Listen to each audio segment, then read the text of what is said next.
Olá, você está no canal da Maistane e hoje nós vamos falar sobre parada cardiorrespiratória, também conhecida como PCR. Uma situação comum, atinge aí mais de 150 mil brasileiros durante o ano, porém é uma situação extremamente grave.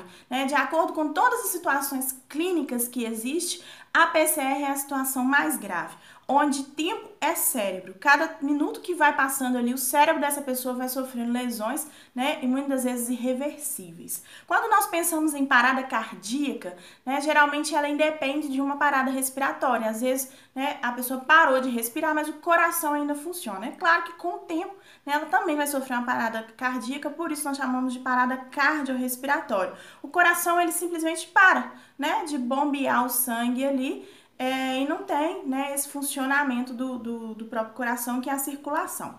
Os sintomas da PCR, geralmente não são todas as pessoas que vão manifestar algum sinal ou sintoma, Ele precede a PCR, nós temos aí os famosos 5Hs e 5Ts, eu vou gravar um vídeo falando só sobre eles depois, mas existem alguns sintomas que a pessoa pode manifestar assim: dor no peito, um suor frio, visão fica turva, tontura, uma náusea, vômito, uma falta de ar, e a pupila pode até dilatar, que a gente chama de midríase. Com o tempo da PCR, essa midríase vai ficando até fixa, não tem fotorreatividade. Pensando aí nos 5Hs e nos 5Ts, quando a gente pensa nos 5Hs, então é importante saber as causas para poder identificar a causa e reverter a PCR. Nós temos aí então a hipovolemia, a hipóxia, a hipotermia, a acidez metabólica, a gente lembra do H+, e a hipercalemia, que são os distúrbios do potássio. Quando a gente pensa nos 5Ts, nós temos o tamponamento cardíaco, o tromboembolismo pulmonar, a trombose coronariana, o pneumotórax hipertensivo e algumas situações, de tóxicos. O diagnóstico da PCR é basicamente mesmo, tanto a ausência de pulsação quanto a ausência de respiração, que a gente chama de apneia, ou algum tipo de respiração agônica, também conhecida como gasping, que é uma situação extrema onde o corpo precisa, de algum tipo de ventilação para realizar a troca gasosa, e ele começa a fazer movimentos irregulares e ineficazes. É conhecido como gasping, pode ser conhecido também como estretor, e até a famosa respiração Cheyne-Stokes. A prevenção é basicamente os cuidados mesmos, primordiais com a vida: não fumar, não abusar de bebida alcoólica, cuidar da alimentação, não ser sedentário, praticar atividade física, observar o peso, tudo isso é a prevenção da PCR. O tratamento consiste em RCP, que é a reanimação cardiopulmonar, e uma desfibrilação precoce. E o prognóstico da PCR, alguns estudos falam que somente 8% das pessoas que sofrem uma parada cardiorrespiratória sobrevivem sem tratamento, e a maioria das pessoas que sobrevivem à PCR, ela tem alguma disfunção neurológica. Como eu disse, tempo é cérebro, Quanto mais tempo aí, a partir de 3 minutos, o cérebro já começa a sofrer sem oxigênio, e aí tem essas deficiências, lesões neurológicas mesmo. Mais do que 10 minutos aí sem assistência nenhuma, a chance de sobrevida ela só diminui. As formas que a PCR se manifesta, existem alguns ritmos do coração mesmo. A gente tem os ritmos chocáveis e não chocáveis, Quando a gente pensa em ritmo chocável, que é indicada a desfibrilação, nós temos aí FV ou TV sem pulso, fibrilação ventricular mesmo, taquicardia ventricular sem pulso, que é o ritmo acelerado e ineficaz, e nós temos os ritmos não chocáveis, que é a sistolia mesmo, que não tem ritmo, ou o famoso AESP, que é a atividade elétrica sem pulso. Existe uma atividade elétrica no músculo do coração, porém, não é suficiente para realizar ali toda a circulação sanguínea. Uma dica para quem é profissional da área de saúde, e está ali diante de um monitor e tudo, não está conseguindo identificar o ritmo, a gente tem o famoso aí cagada, verificar os cabos, ver se está tudo bem conectado, o ganho, deixar no ganho máximo aí da amplitude da onda. E as derivações, olhar mais de uma derivação para conferir mesmo se está no ritmo certinho, na forma de ritmo certinho. O socorro, então, vamos falar como que a gente realiza o socorro de acordo com a PCR, O que eu faço numa parada cardiorrespiratória. Eu vou mostrar no bonequinho ali depois, tudo direitinho, mas quando eu me deparo com uma situação de PCR, primeiro eu avalio a segurança da cena. Eu posso entrar nessa cena, ela tá segura, né? Porque o socorrista, ele tem sempre que avaliar isso. Identifiquei que é uma PCR, vou explicar agora como é que a gente identifica, eu vou ligar pro SAMU. Gente, tem que ser o SAMU, tá? Não adianta ligar pro bombeiro. Eu sempre falo qual que a gente tem que chamar 192, porque precisa de uma assistência médica, vai precisar de medicação venosa, né? Precisa de uma intubação, tem todo ali um procedimento que só o SAMU realiza.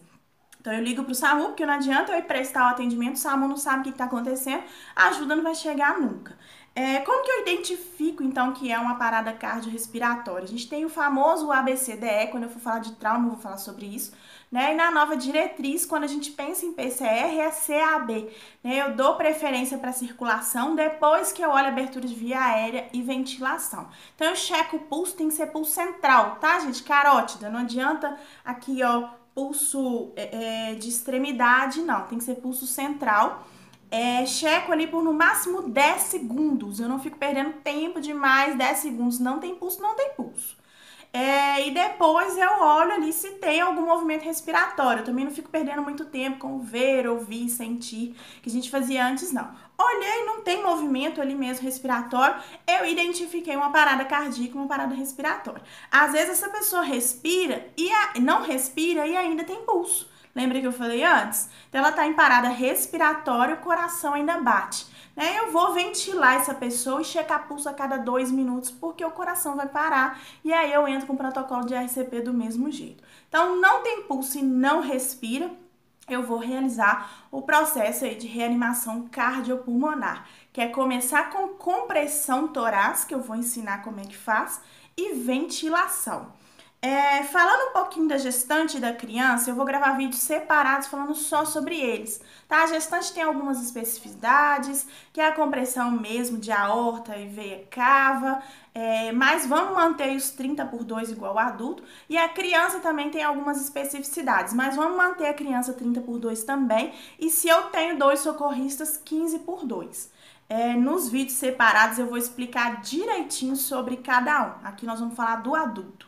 Tá?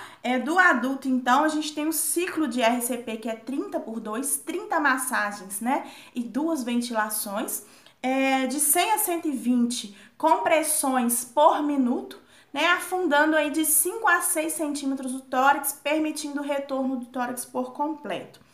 Só abrindo o adendo, na criança 5 centímetros, no bebê 4. Já lembrei 30/2 adulto gestante, 30/2 criança, se tiver 2 socorristas na criança, 15/2. Eu troco de socorrista a cada 2 minutos, tá? Mais do que isso já começa a ficar ineficaz a minha massagem, então tem que trocar e não interromper por mais que 10 segundos as compressões torácicas. Porque interrompe para funcionar acesso, interrompe para entubar, interrompe para dar choque, vai interrompendo por qualquer coisa, aí não tem eficácia nenhuma mesmo de RCP. Eu vou explicar direitinho ali no boneco, mas os braços eles são estendidos, eu vou usar a região hipotenar da minha mão para comprimir o tórax, né, na região mesmo do terço inferior aí do externo. Acho que eu falei sobre tudo mesmo, RCP 30/2.